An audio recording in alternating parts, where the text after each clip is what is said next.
जब कंस मारा गया तो उसके ससुर को बहुत दुख हुआ। कंस का ससुर जरासंध। अस्थि और प्राप्ति ये दो बहुत उसकी दुलारी पुत्रियां थी। कंस महाबली था, इसलिए इस महाबली कंस को ब्याह दी थी। जब सुना हमारी बेटियां विधवा हो गई, कंस ने ऐसा पराक्रम प्रकट किया था कि प्रसन्न होकर के जरासंध ने ब्याह किया था। जब महापराक्रमी कंस मारा गया और वो बिटिया पहुंच गई पिता के पास, रोज जरासंध महाबली। मगधराज जरासंध अपनी विधवा पुत्रियों को देख करके बड़ा पश्चाताप हुआ, बड़ा शोक हुआ, तिलमिला उठा। उसने कहा मैं प्रण करता हूं एक भी यदुवंशी इस पृथ्वी में नहीं रहने दूंगा। और था ऐसा महाबली।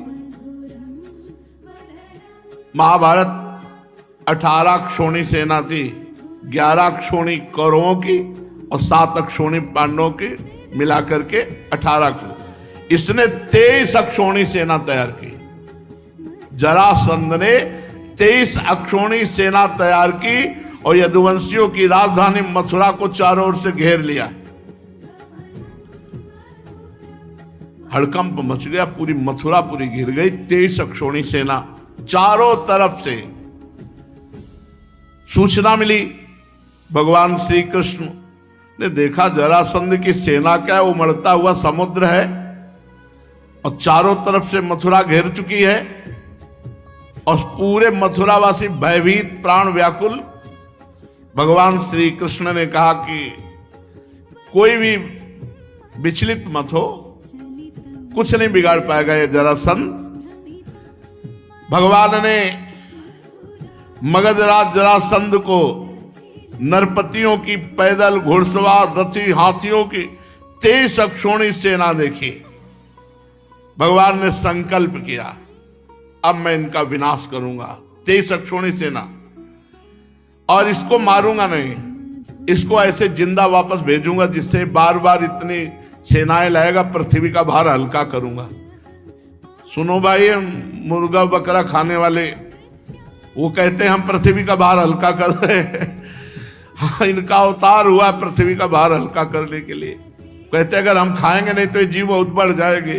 अरे पृथ्वी का हल्का करने के लिए भगवान है यार, तुम काहे को पाप करते हो।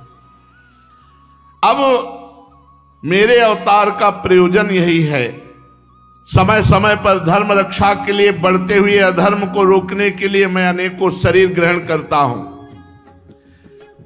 भगवान ने तुरंत संकल्प किया। आकाश में शास्त्रों सूर्य जैसे चमकते हुए 2 रथ आ गए, युद्ध की सारी सामग्रियों से सुसज्जित।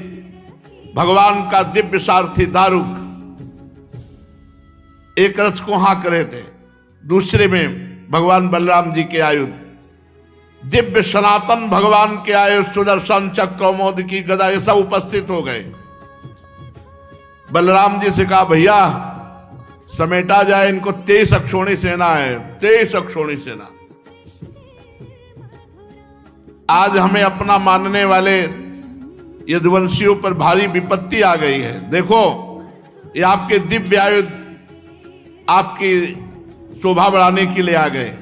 भगवान बलराम जी का हल और मूसल, हल से फंसा कर मूसल से, और भगवान के तो दिव्य अस्त्र है ही हैं।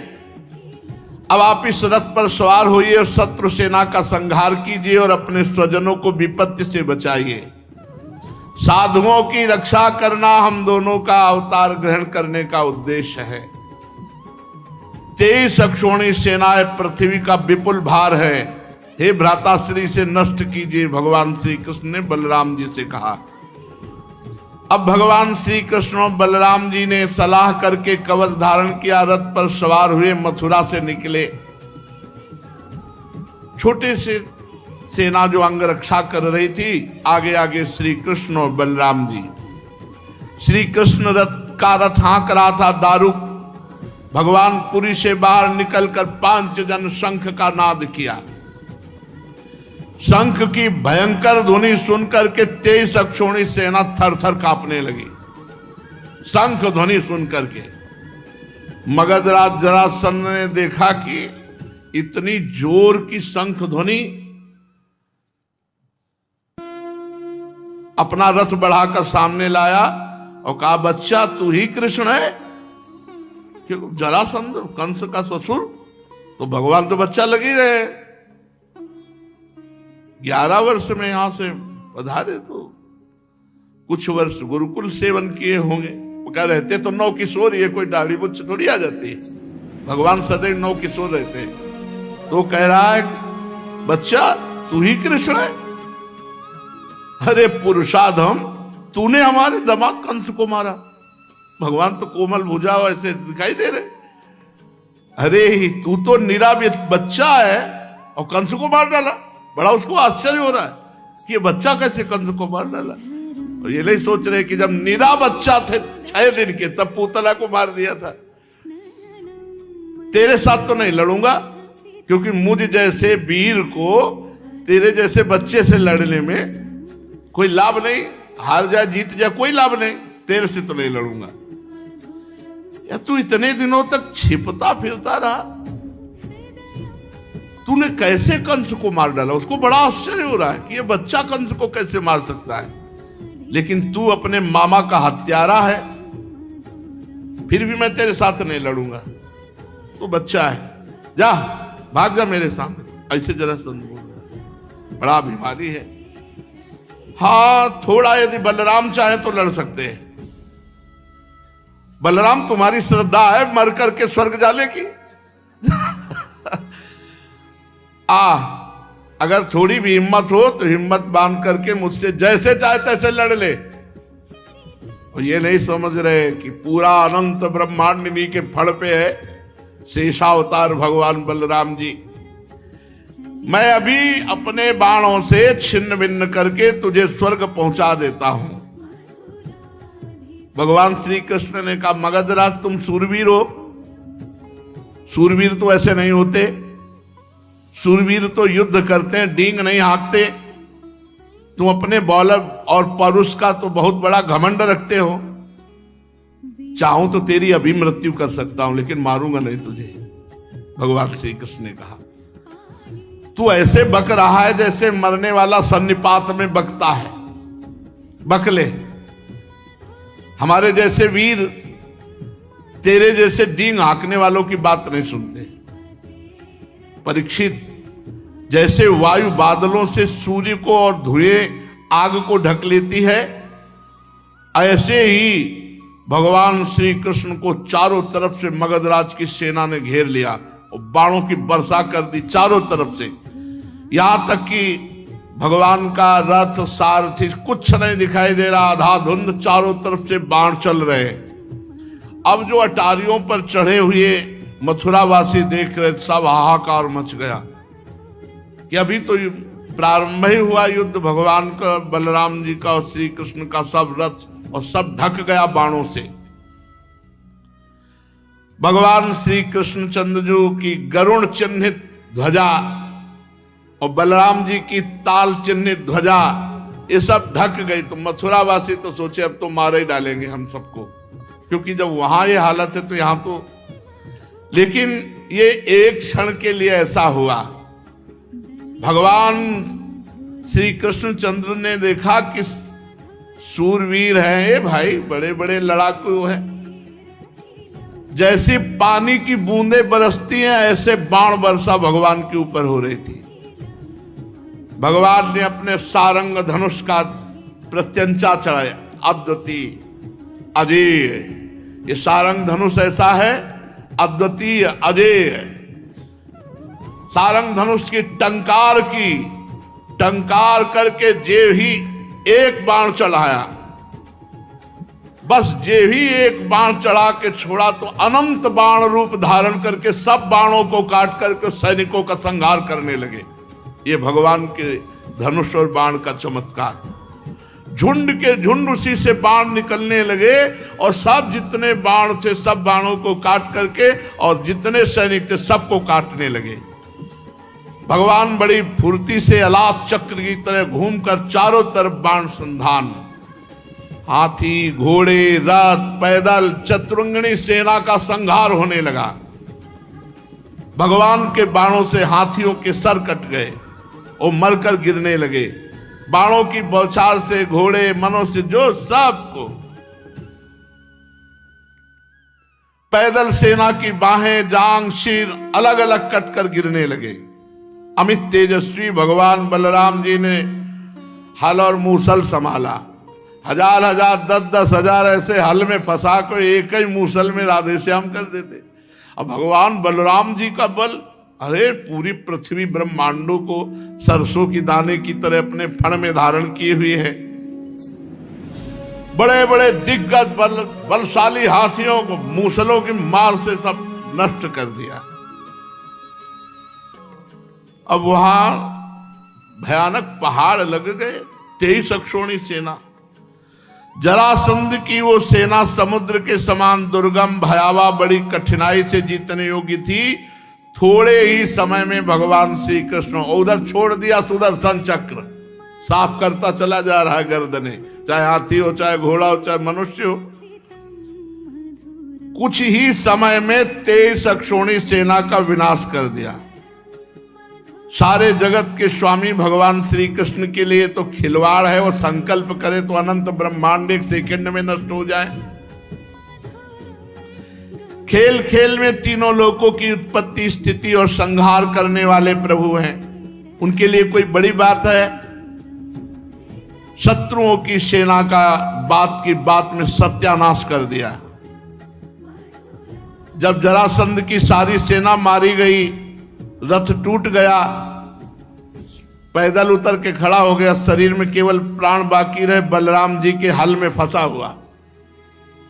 बलराम जी ने मूसल संभाला, भगवान श्री कृष्ण का मारना नहीं, इसे छोड़ दो। जरासंध ने पहले विपक्षी नरपतियों का बहुतों का वध किया है, परंतु बलराम जी की पकड़ में आने के बाद वो हिम्मत नहीं थी कि छुड़ा सके। भगवान श्री कृष्ण ने इशारा किया, मारना नहीं भैया, इसे जाने दो, क्योंकि ये फिर सेना इकट्ठी करके लाएगा, तो हमें जा जा के पृथ्वी का भार जो उतारना पड़ेगा, ये मथुरापुरी में उतारते रहेंगे, इसको छोड़ दो। बड़े बड़े सूरवीर जरासंध का सम्मान करते थे। अब उसको बड़ी लज्जा आई कि जब जिसे मैं पुरुषाधम कृष्ण कह रहा था, बच्चा कह रहा था, उन्होंने जीवन दान दिया कि जा, इतने बड़े महावीर को मुझे दीन की बात छोड़ दिया। अब उस घोर तपस्या करने लगा। तो नरपतियों ने आकर के राजाओं ने समझाया कि महाराज, यदुवंशियों में रखा क्या है, आप उनके लिए तपस्या क्यों करते हो? अभी तो हम लोग हैं ना, चलो फिर युद्ध किया जाए और इस बार जरूर विजय प्राप्त होगी। तुम्हें तपस्या में समय नष्ट नहीं करना चाहिए। उस समय मगधराज जरासंध की सारी सेना मारी जा चुकी थी। बलराम जी ने उपेक्षा पूर्वक उसे छोड़ दिया था। वो उदास होकर अपने मगध देश को गया और भगवान श्री कृष्ण की सेना में किसी एक सैनिक का बाल भी बांका नहीं हुआ और 23 अक्षोणी सेना मारी गई जरासंध की। भगवान अपार सामर्थ्यशाली है। देखो, ये वैभव संपन्न लीलाएं सुनकर हमें गर्व होना चाहिए कि हम ऐसे भगवान के दास हैं। बड़े बड़े देवता नंदन वन के पुष्पों की वर्षा भगवान श्री कृष्ण पर करने लगे। अब मथुरावासी भगवान के प्रभाव को देखकर भयरहित हो गए। भयरहित तो कंस के वध से ही हो गए थे, पर जरासंध के आक्रमण से भयभीत हो गए थे। जब जरासंध की सेना मारी गई तो पक्का विश्वास हो गया कि हम ऐसे श्री कृष्ण की शरण में कि हमारा बाल बांका भी नहीं हो सकता। भगवान मथुरा में प्रवेश किए। ब्राह्मण लोग मंत्रोच्चारण कर रहे हैं, कोई पुष्प, कोई अर्घ भगवान को कोई गले से लगा रहा है, कोई आशीष दे रहा है। और रणभूमि से अपार सोने चांदी के आभूषण सब मथुरा वासियों को बांट दिया गया और प्रधान धन महाराज उग्रसेन के चरणों में समर्पित किया गया। अब दूसरी बार फिर 23 अक्षौणी सेना, 23 अक्षौणी सेना, फिर भगवान ने 23 अक्षौणी सेना का विनाश किया, उसे खाली फिर वापस 17 बार 23 अक्षौणी सेना लाया, 17 बार। बड़ा महारथी था। 17 बार 23 अक्षौणी सेना इकट्ठी करके मगधराज जरासंध ने भगवान श्री कृष्ण के द्वारा सुरक्षित यदुवंशियों से युद्ध किया, किंतु हर बार भगवान की शक्ति के सामने सब नष्ट हो जाता, सारी सेना नष्ट हो जाती और भगवान बलराम जी फिर उसे उपेक्षा पूर्वक छोड़ देते, जरासंध अपनी राजधानी लौट जाता। अब 18वीं बार तैयारी की और हजारों ब्राह्मणों से अनुष्ठान कराता था जरासंध, बहुत ब्राह्मण भक्त था। उसने ब्राह्मणों से कहा यदि इस बार श्री कृष्ण पर विजय प्राप्त नहीं तो अभी तक पैर पूजते रहे, आगे का परिणाम समझ लो। इस बार अगर फल नहीं दिखाई दिया तो ब्राह्मणों ने भगवान से प्रार्थना की, नमो ब्रह्मण्य देवाय गो ब्राह्मण हिताय च, हे कृष्ण हे जगत गुरु महाराज अब आपको हारना होगा, अगर इस बार ये नहीं जीता तो महाराज हम सब ब्राह्मणों का पता नहीं क्या करेगा। ब्राह्मणों ने अनुष्ठान वाला तो छोड़ दिया, श्री कृष्ण से प्रार्थना का अनुष्ठान किया और भगवान ब्राह्मणों पर विशेष कृपा करते हैं, जो ब्रह्म ऋषि जन है। तो विधान बनाया भगवान ने, जिस समय आक्रमण करने के लिए चला 18वां युद्ध 23 अक्षौणी सेना लेकर, उसी समय भगवान के मन स्वरूप श्री देवर्षि नारद जी ने, एक काल यवन नाम का बड़ा वीर म्लेच्छ योद्धा था, उसने देवर्षि नारद जी से कहा कोई त्रिभुवन में है हमारे जोड़ का? बोले तू क्या है उनके सामने, चला जा, मथुरा में है इस समय, श्री कृष्ण नाम है, तेरी भुजाओं की सब खुजली मिटा देंगे। काल यवन भागता हुआ आया, 3 करोड़ म्लेच्छ सेना उसके साथ थी, 23 अक्षौणी सेना लेकर जरासंध आक्रमण करने आ रहा है, पूरी मथुरा को घेर लिया 3 करोड़ म्लेच्छ सेना और ललकारा कौन है? श्री कृष्ण, आओ। भगवान श्री कृष्ण ने बलराम जी से विचार किया कि ये तो बड़ी समस्या आ गई, 23 अक्षौणी सेना लेकर के जरासंध आ रहा है और इधर कालेवन 3 करोड़ म्लेच्छ सेना लेकर घेर लिया मथुरापुरी को। अब ये तो दो विपत्तियां हो गई। इस बलशाली यवन ने बड़ी समस्या पैदा कर दी। भला इनके लिए कोई समस्या है? देखो अगर हम इससे लड़ने लगे तो जरासंध बस पहुंचने ही वाला है, वो हमारी पूरी मथुरापुरी को नष्ट कर देगा, क्योंकि चिढ़ा हुआ है। 17 बार 23 अक्षौणी सेना मारी गई। अब ऐसा करते हैं, पहले एक दुर्ग का निर्माण करते हैं और पूरे अपने निज जनों को वहां भेज देते हैं। तो भगवान ने जिस दुर्ग का निर्माण किया समुद्र के जल में, वो द्वारिकापुरी, और द्वारिकापुरी में अपनी योग माया के द्वारा समस्त प्रियजनों मथुरा वासियों को द्वारिकापुरी पहुंचा दिया और स्वजन संबंधियों को किले में पहुंचाकर भगवान बलराम जी से सलाह करके और बढ़िया माला डाल करके पान पाके मुस्कुराते हुए निकले। नारद जी ने बताया था 4 भुजा, श्याम रंग, पीतांबर धारण किए हुए, मोर पंख का मुकुट धारण किए हुए।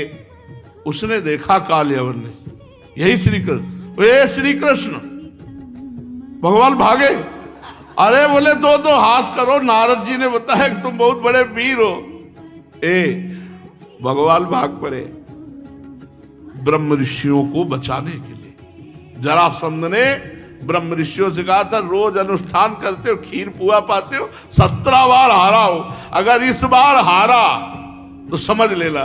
तो ये अनुष्ठान देखो, भगवान अपने भक्त के लिए, इनके लिए यवन को और जरासंध को मारना कोई खिलवाड़ इनके लिए क्या है? केवल सोच भ्रगुटी विलास सृष्टि लय हुई, भगवान भाग चले। तो एक भगवान का नाम हुआ रणछोर। रणछोर भगवान की जय। शेष चर्चा आगे भैया। राधा वल्लभ सिंह।